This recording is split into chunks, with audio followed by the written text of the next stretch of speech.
But what has happened there is that they've handled the situation very badly, and just as originally Shell handled the situation very badly with the Rossport 5, and that's caused a certain reaction among people who are protesting. So you're saying if they did handle it differently, if they were well trained, if they arrested people and had them properly charged and jailed or whatever, and you just keep doing that, and I presume they are replenished by other people from wherever, that eventually everyone would think things were lovely between Shell and... I don't think so. No, but that's the law. You see, the problem with this, regardless of the cost or whatnot, is that there is the law about how you handle civil disobedience, and it's not being handled that way. That's why many cases have been dismissed.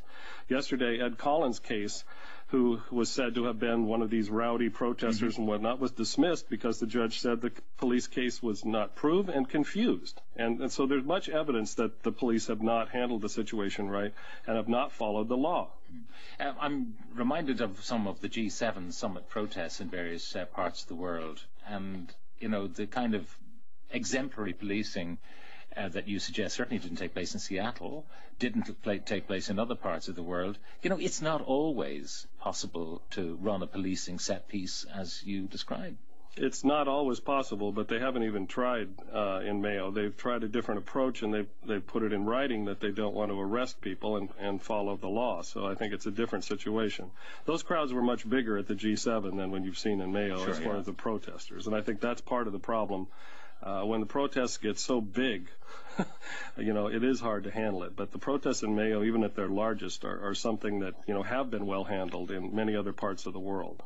So it's not normal that protesters are kind of calling for their own arrest, but that's effectively what you say the tactic of the people in Eris is, and that's the way that the authorities should properly respond. It has been it started as a nonviolent protest, just as Gandhi and Martin Luther King did, and that was their purpose. Their purpose was to be arrested, to make the point about their opposition to a problem, and that's what people in Mayo, from our observation and from their own testimony, were seeking to do. They weren't seeking to be beat up, and they shouldn't deserve to be beat up under the law. They should be allowed to be civil disobedient in